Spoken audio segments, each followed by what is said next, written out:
warahmatullahi wabarakatuh. Apa kabar anak-anak semuanya? Semoga kalian baik-baik aja ya. Nah anak-anak, pada hari ini kita memasuki pembelajaran dengan tema 2, bermain di lingkunganku, dengan subtema 1, bermain di lingkungan rumah. Nah anak-anak, mari kita saksikan materi pembelajarannya ya. Nah anak-anak, kita belajar tentang aturan yang ada di rumah. Aturan bukan hanya di sekolah ya, aturan juga ada di dalam rumah. Contoh aturan di rumah: 1. Bangun pagi pukul 5. 2. Setelah bangun merapikan tempat tidur. Yang ketiga, selalu minta izin jika bepergian. Yang keempat, mengerjakan PR. Yang kelima, bermain boleh, bermain tidak boleh, lupa waktu. Yang keenam, setelah makan membersihkan meja dan cuci piring ya. Yang ketujuh, sore hari membantu pekerjaan orang tua.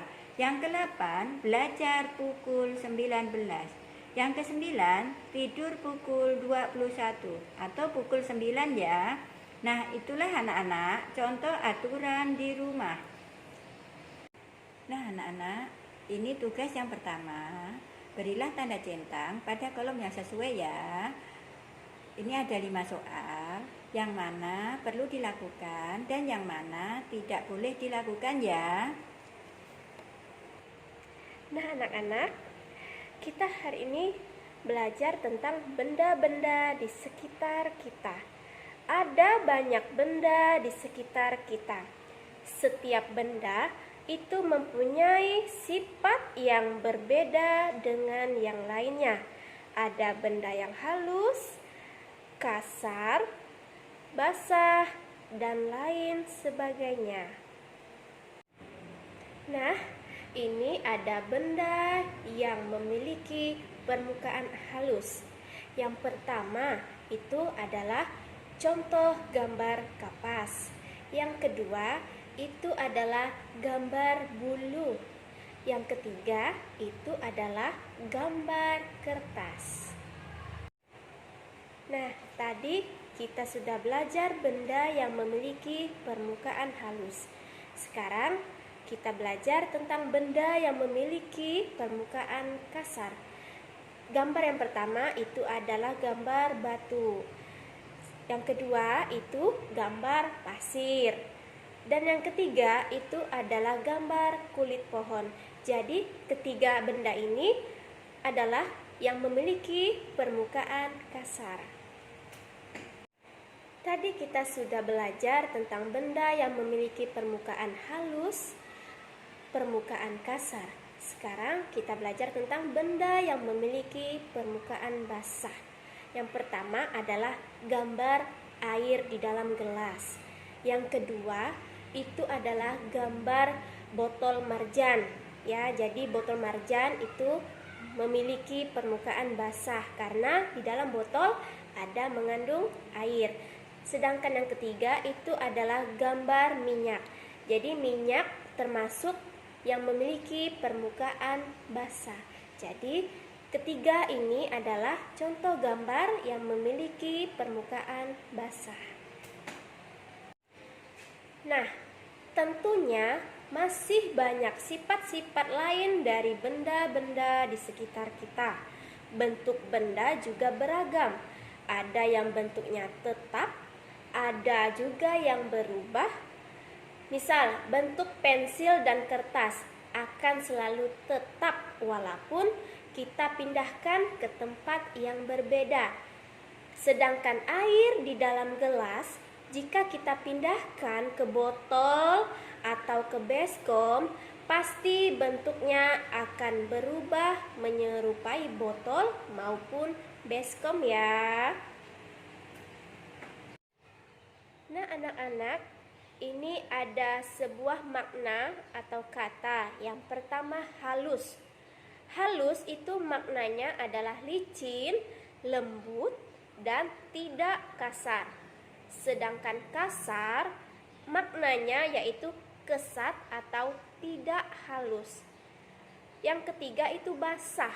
Basah maknanya itu mengandung air. Yang keempat itu tetap. Tetap maknanya itu tidak berubah keadaan atau bentuknya. Sedangkan yang kelima itu berubah.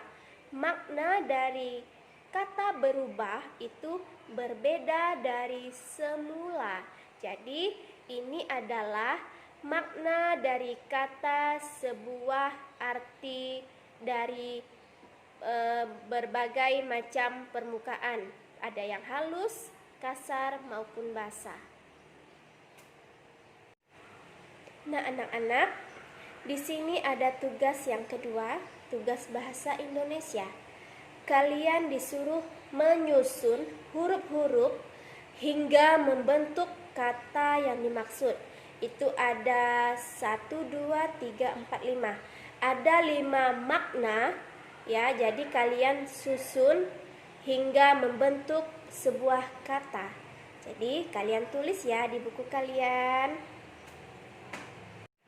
Nah, anak-anak, selanjutnya Beni membuat 2 buah perahu kertas. Tiur juga membuat 2 buah perahu kertas. Kemudian Ayah juga membuat 2 buah perahu kertas lagi. Jika digabungkan, berapa jumlah perahu kertas semuanya ya? Nah, anak-anak, perhatikan gambar di bawah ini ya. Perahu Beni ada 2. Perahu Tiur ada 2, perahu Ayah ada 2. 2 ditambah 2 ditambah 2 sama dengan 6. 3 kali 2 dapat ditulis 2 ditambah 2 ditambah 2 sama dengan 6. Nah, ini adalah cara perkalian dalam bentuk penjumlahan berulang ya. Ini adalah tugas yang ketiga, matematika. Kalian tentukan untuk menjawabnya. Perhatikan gambar yang ada di setiap nomornya. Cara mengerjakannya, soal perkalian ini yaitu dengan penjumlahan berulang ya. Nah, selanjutnya kita belajar tentang Beni dan Tiur asik bermain. Sambil bermain, mereka bernyanyi dengan riang. Kita sama-sama bernyanyi ya. Ini dengan judul lagunya Berdayung, ciptaan Ateh Mahmud. Ya, kita sama-sama nyanyi ya. Lajulah perahuku, laju, meluncur di air biru. Lajulah perahuku, laju, ke tempat yang aku tuju. Jangan hirau angin datang, biarkan bertiup kencang. Lajulah perahuku, laju, ke tempat yang aku tuju. Nah, itu adalah contoh lagu Berdayung ciptaan Ateh Mahmud ya. Jadi kalian sama-sama belajar di rumah. Nah, anak-anak, kita bernyanyi itu kita mengeluarkan bunyi yang beraturan. Bunyi yang beraturan disebut apa? Ada yang tahu? Iya, pintar. Bunyi yang beraturan itu disebut dengan nada. Ada nada yang panjang, ada nada yang pendek. Jadi, panjang pendek nada itu dapat dihitung. Satuan hitungannya disebut apa? Ayo, ada yang tahu? Iya, pintar. Satuan hitungan dalam nada atau dalam lagu itu disebut ketukan. Ingat ya. Jadi ada nada, ada panjang pendek lagu, ada ketukan. Itu adalah contoh ketika kita bernyanyi ya. Nah, anak-anak, di dalam bernyanyi kita harus memperhatikan tanda dinamiknya. Ya, tanda dinamiknya itu ada tanda yang bergaris merah lurus, ya, lurus bergaris merah itu berarti dinyanyikan dengan nada keras. Jika tandanya bergelombang, ya, coba perhatikan itu yang bergelombang yang berwarna biru, itu artinya kita nyanyikan dengan cara lembut.